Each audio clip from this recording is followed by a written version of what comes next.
Good evening. I'm Veronica Dela Cruz. I'm Ken Bassita. This storm has been dumping buckets of rain on the North Bay.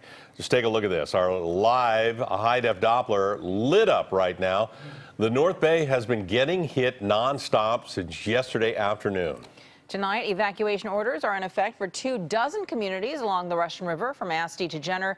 The river has hit flood stage and the water is still rising. It's not expected to peak until tomorrow night at over 46 feet. That is 14 feet above flood stage and the 6th highest crest on record. Well, the Napa River expected to exceed flood stage overnight as well. Officials there warning people and businesses in low-lying areas to be prepared.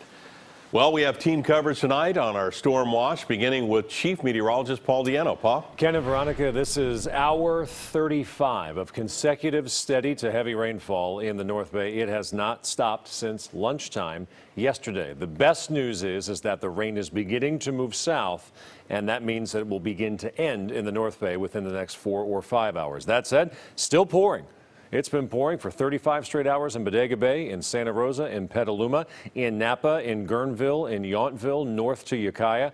Now the rain spreading south. It is pouring in Oakland. It's pouring in Alameda, in Union City, in Hayward, Daly City, San Bruno, and toward the SFO airport, and San Jose, which has avoided almost every single drop of rain. It has finally started to rain in the Santa Clara Valley. You have had virtually zero rainfall from this system. Look at the rainfall totals in the North Bay. Since yesterday afternoon, Lagunitas, 9 inches of rain. Lake Sonoma, 9 inches of rain. Venado in the Sonoma County Mountains, nearly 1.5 feet of rainfall in a day and a half. Santa Rosa, more than 6 inches of rainfall. Small stream flood advisory continues until midnight tonight for a good chunk of Marin County. Small streams and creeks everywhere in the North Bay are overflowing their banks. Futurecast does bring that rain farther south by midnight tonight, where it's pouring everywhere in the Bay Area, not just the North Bay. And watch how quickly it leaves. This is important. It's gone from the North Bay by 3 o'clock in the morning. It has cleared the South Bay by 7 o'clock in the morning. It moves out, and it's going to be out with only showers remaining tomorrow. It's windy outside as well. Half Moon Bay, 33 miles per hour. Berkeley, 31 miles per hour. And a wind advisory is in effect through the night tonight for mountain wind gusts 50 to 55 miles per hour. Very wet, very windy tonight.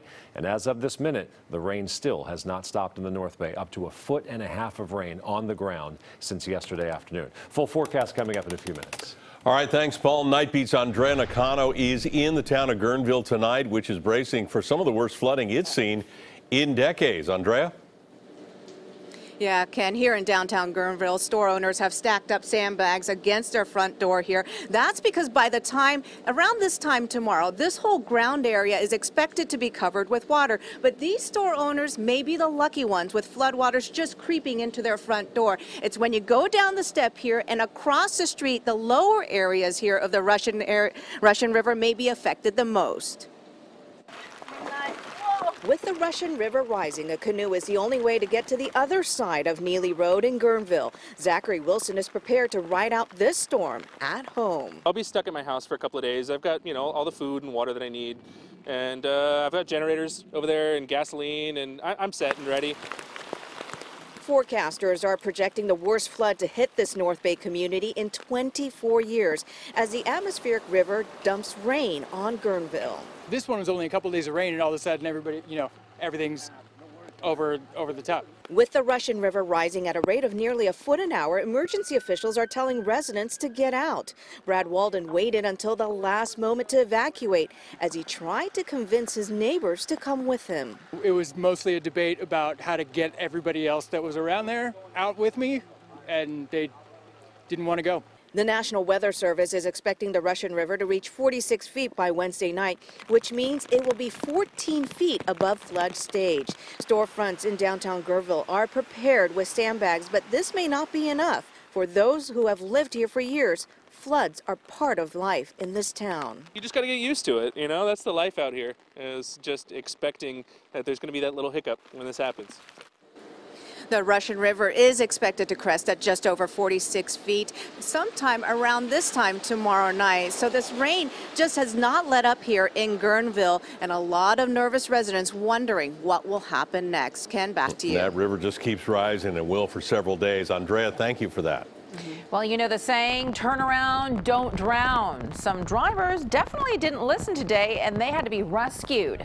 Night Beat's Don Ford with details. Just after sunset, the rain started coming down, and the calls for help started coming in. 35 vehicle in the water. The first call for Grayton's elite swiftwater rescue team sent them to Occidental Road looking for a reported car swept off the highway. But after searching for nearly an hour in the darkness, no vehicle was found. Next call had the team responding to another vehicle stalled in the high waters of Atascadero Creek. Here they did find two people trapped inside. Unable to restart their car and with water rising, the firefighters helped them back to somewhat dry land. The van is left behind to the rising waters. This roadway is clearly marked "Do Not Enter" flooded. Exactly. You saw the same signs I did on the way in. We're doing everything we can. There are even two vehicles in the actual water. So even if you didn't see the signs, there are vehicles we've left in there since this morning. Chief says it's going to be a long night. In Grayton, I'm Don Ford on the Night Beat. And of course, Marin County's also gotten pummeled by this storm. Heavy rainfall, overwhelming spillways and closing roadways. Night Beat's Andrea Borba continues our team coverage in San Anselmo tonight. San Anselmo Creek's power has left permanent scars on some businesses here. My barber down there has a shop, and his whole shop, he shows me all the lines in the shop where the water came up. So it can be pretty nasty. In Point Reyes Station, Lagunitas Creek was already flirting with the bottom of a bridge, while a woman whose front steps are covered by rising water just watched from her window as it got deeper and deeper. Elsewhere, Lagunitas Creek filled yards and flowed underneath homes. This is what 2,000 cubic feet per second of water looks like. Coming off of the spillway from Nicasio Reservoir, there has simply been too much rain this winter for the reservoir to contain it all. And no picnics today at Stafford Lake.